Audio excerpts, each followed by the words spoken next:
The end of the school year arrives. Meet some amazing students and find out what's next for them. Plus, Vancouver students learn all about the 50 states from the people who live there.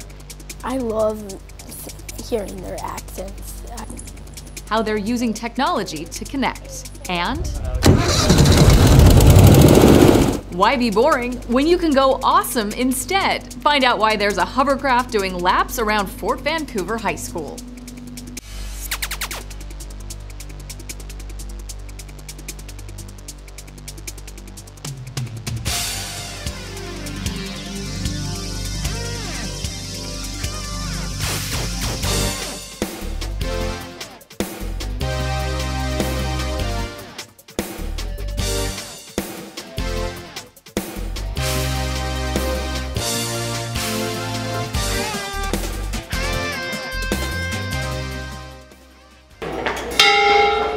The school bell rings for the final time of the year as students head into summer break. Hello and welcome to In the Know. I'm Coleen Nelson. The 2011-2012 school year is over. Students and staff say farewell and look ahead to next year. It's the last day these fifth graders will spend at Philida, and so the bell tolls for their time in elementary school. One by one, they pull the clapper and say so long. I've been here for 6 years, and it's a big chunk of your life, so it's kind of hard but fun. Over at Sarah J. Anderson Elementary, students say goodbye to school by saying hello to summer. The annual field day got kids out in the sunshine to compete in a variety of events, including tug-of-war. We were doing girls versus boys, and every single time the girls won. It's all a bit silly, like the race where students had to pinch a tennis ball between their knees, but it's a fun way for the kids to celebrate the year that was. Meanwhile, back at Philida, there's more singing and dancing. The fifth graders perform for their parents, and then the big ceremony. It's the first of what will hopefully be many more graduations for these kids. They step onto Philida's stage as elementary students and walk off of it as middle schoolers. I'm excited, but I'm also nervous. I feel like it will be a challenge, but I'm up for the challenge. I'm a little bit nervous to go to a new school because it might be hard to find your way around, but I have a lot of friends there, so I'll figure it out. Like any graduation, it's a little bitter, but mostly pretty sweet. I loved all my teachers. I love this school. It's been really fun being here. Of course, it's not just fifth graders moving on. A group of motivated students graduate from Hudson's Bay High School and are on their way to college. They're the first class of graduates from the AVID program. AVID stands for Achievement via Individual Determination. The program teaches students study and social skills and shows them the path to getting into college. The students we spoke to at Bay appreciate what they've learned. AVID really just gives you the motivation as a student to work hard and be successful. It gave me kind of the tools that I needed in order to succeed in college. I learned how to take notes effectively and efficiently and how to write papers like essays, and that really helped me. It has really helped me. I wouldn't know anything about college without it. It really prepares you with everything, socially, academically, everything. AVID brought Daisy Rodriguez back from the brink. I was near dropping out, and because I got so involved with AVID, I started realizing how important education was, and I finally became on track to graduate. My grades improved so much. All four of these students are headed to Pullman to attend Washington State. The AVID program graduated its first class at Fort Vancouver High School as well. There are outstanding students in every graduating class, of course, young people who are going on to bigger and better things, but there aren't a lot of Fred Loos out there. Nick Vole explains what makes this Skyview senior stand out. It's not just that Fred Lou is an outstanding piano player. It's not just that he's a great student, or that he's well liked by his classmates and teachers. He's very clever and very funny. It's that he does all of it in high school, and none of it seems like a big deal to him. It's strange because I meet people and they're like, oh, I saw you in the newspaper, and it feels different. Fred is leaving Skyview High School with a laundry list of accomplishments. The school board for Vancouver Public Schools meets here at the Bates Center. At every meeting, it recognizes outstanding students. But with 20,000 kids in the district, most students are never going to get that honor. Fred has been here so many times, it's more remarkable when he's not being honored. In addition to all of his school board recognitions, Fred is a 2012 Presidential Scholar, which earned him a trip to Washington, D.C. There's 3 that I know of in the 20 years I've been teaching, so that's fairly rare. As a concert pianist, Fred has performed at Portland's Arlene Schnitzer Concert Hall and New York's Carnegie Hall. As a student, Fred got a perfect score on his ACT, and next year he's off to Harvard to study, well, he's not sure yet. Yeah, I want to take a lot of different classes to just gain a huge knowledge base, and then I can make a decision later. That openness to ideas, says his teacher, Bob Brands, is what makes him such a great student and a great person. Just that spirit of, hey, I know stuff, but there's more that I don't know, and his pursuit of that was contagious. Sometimes the gifts that allow talented students to excel can create a distance between them and their classmates. But the opposite has been true for Fred at Skyview. I used to be really quiet, and it didn't feel like I belonged, but over the years, I've been really influenced by other students, my friends, my teachers, and also the learning I've done here, and I feel like I belong. For In the Know, I'm Nick Vole. Fred also led Skyview to a state Knowledge Bowl championship as a sophomore and top 10 finishes the last 2 years. It is graduation season, of course, and most of the high schools in the district produce their own broadcasts of the graduation ceremonies.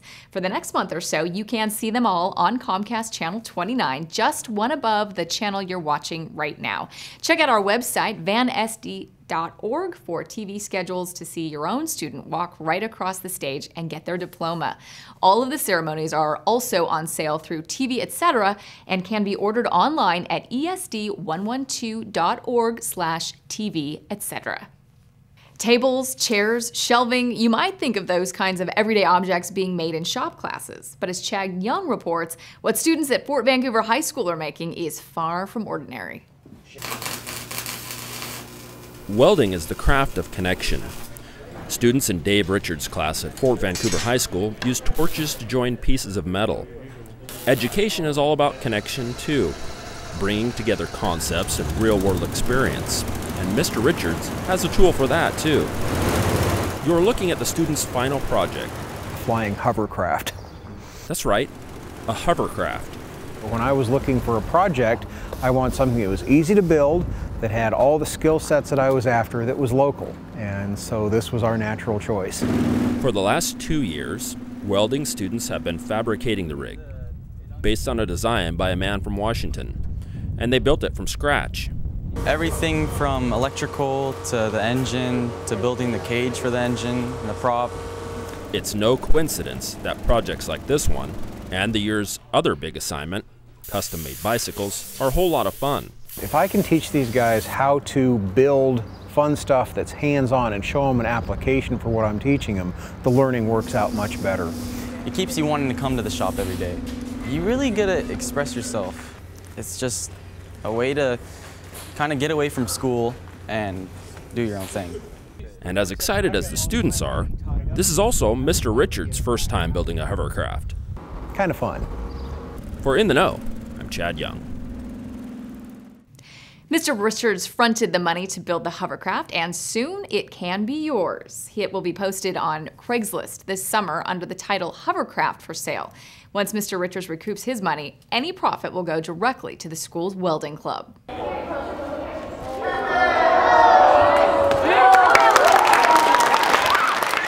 Fifth graders from Peter S. Ogden Elementary learn about physics by dropping eggs at the Vancouver Library. They had to design and construct containers that would protect the eggs from breaking. In class, they studied concepts like lift and gravity and applied those concepts to their designs. After their egg drops, the students got a lesson in aerodynamics from a Clark College instructor. You can see a whole lot more from this egg drop on the next episode of our Emmy-nominated show, Science. It's part of the VPS Power Half Hour and will be out this summer, so keep your eyes peeled. You can see the show on Comcast Channel 28 and also on our YouTube page, youtube.com/VanSDTV. One of Vancouver Public Schools' big goals is to incorporate technology into the classroom. And We Learn correspondent Mark Ray shows us it doesn't have to be a fancy device. Things we use all the time can pay big dividends with kids. Since the 1950s, we've seen the concept of video phones in science fiction. And now, with services like Skype, it's a reality. In fact, I'm using Skype to talk to you right now. At Chinook Elementary, third graders are using it to learn. Students at Chinook take notes as they learn about the state of Alabama, but they're not learning from their own teacher, Matt Kaufman. They're getting a lesson from students who are 2,500 miles away in Mobile. Our state freshwater fish is the largemouth bass. We probably think that those accents are weird, but they probably think that our accents are weird. Mr. Kaufman's third graders are part of a ring of classrooms around the country who use Skype to share facts about their home states. The technology, of course, isn't what we're teaching, but we're using that as a tool to do the research. Students write down the information. Because they're more engaged, they're remembering it more easily as well. If you see it, that's one thing. If you read it, that's another. If you put the two together, it's going to make more connections for the students. Sure. When you ask the students what they've learned, they can tell you without referring to their notes. I learned about Alabama that they have a lot of hurricanes and a lot of tornadoes there. Like we don't have them that much over here. I was surprised about the first state that they had a state cat. Never heard of that. And after they learn more about Alabama, it's their turn to practice their public speaking, sharing information about Washington State. Vancouver is the 4th biggest city in Washington. Every single time you do it, you get better and better and less nervous. All right. Say bye. Bye. Thank you. After Skyping with several states, the students use their newfound knowledge to prepare video presentations on a particular state. They take turns in front of a green screen and behind the camera to demonstrate what they've learned. Hi, my name is Paige, and if you like corn and farming, you have to come to Iowa. The kids get just a love for learning. The kids come up to me, when can we do our state reports? Are we doing our state reports today? When's our next Skype session? And it's just evident that they're falling in love with research, with learning, and the students are engaged. So now that the video phone idea in science fiction is here, who knows what's next? Maybe next year we'll bring you a story about food pills or those futuristic silver jumpsuits. Maybe even jetpacks. Let's hope so. For In the Know, I'm Mark Ray. Thanks, Mark. And if you're watching this show on Comcast, we'll have a selection of those video presentations immediately following this show. Mr. Kaufman's students aren't the only ones at Chinook looking to the future.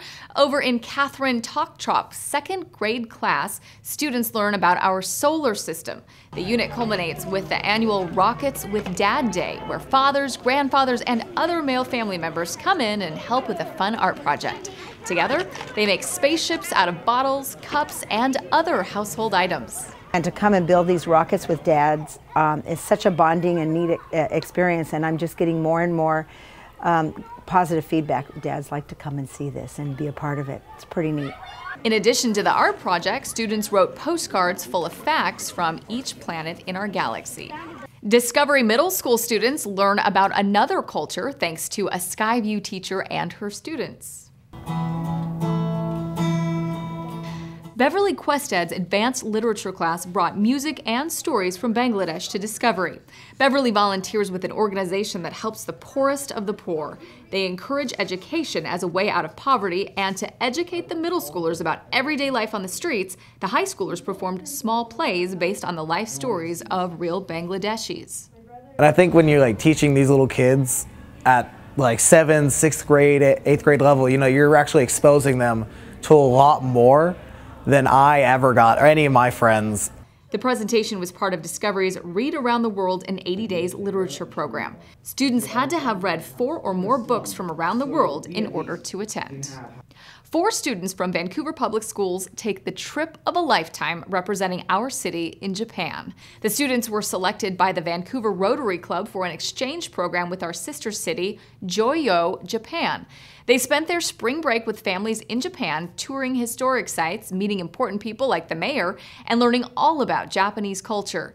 The students took lessons in flower arranging and meditation and participated in a traditional tea service. But the most enduring memory for the students was the relationships they built. It was really welcoming, though. Everybody I met at first was very nice, and it was completely different than I expected, and I felt very like at home there. It's probably one of the best experiences I've had my whole life, and I'll always remember, I know, and I think we've made relationships that we'll keep for the rest of our lives. So. The students, 3 from Columbia River and 1 from Skyview, presented a slideshow to Rotary members. Next year, Vancouver will take its turn hosting a group of students from Joyo, Japan. With music, enthusiasm, and a whole lot of costumes, a sea of students marched through the Fort Vancouver National Historic Site. Here's a look at all of the sights and sounds at the 10th Annual Children's Cultural Parade.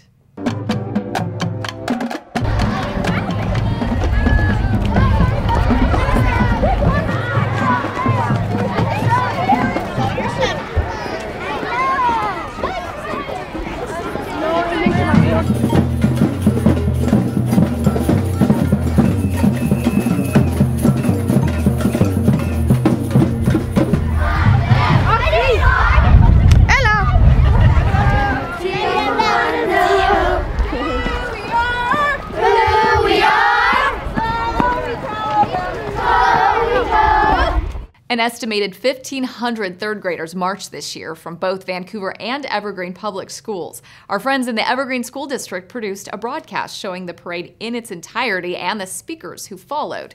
Check the listings for Comcast Channel 29.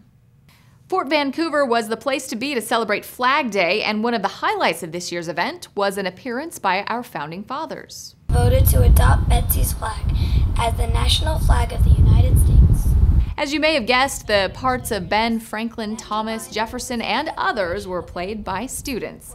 The actors came from Marshall Elementary and talked about their characters' roles in forming our country. The students were joined by the mayors of just about every city in Clark County, including Vancouver Mayor Tim Levitt, a Boy Scout troop presented our flag during a group rendition of the Pledge of Allegiance. Marshall students weren't the only ones in the mood to celebrate America. 5th graders from Roosevelt Elementary School dressed up to give a presentation on the signing of our Declaration of Independence.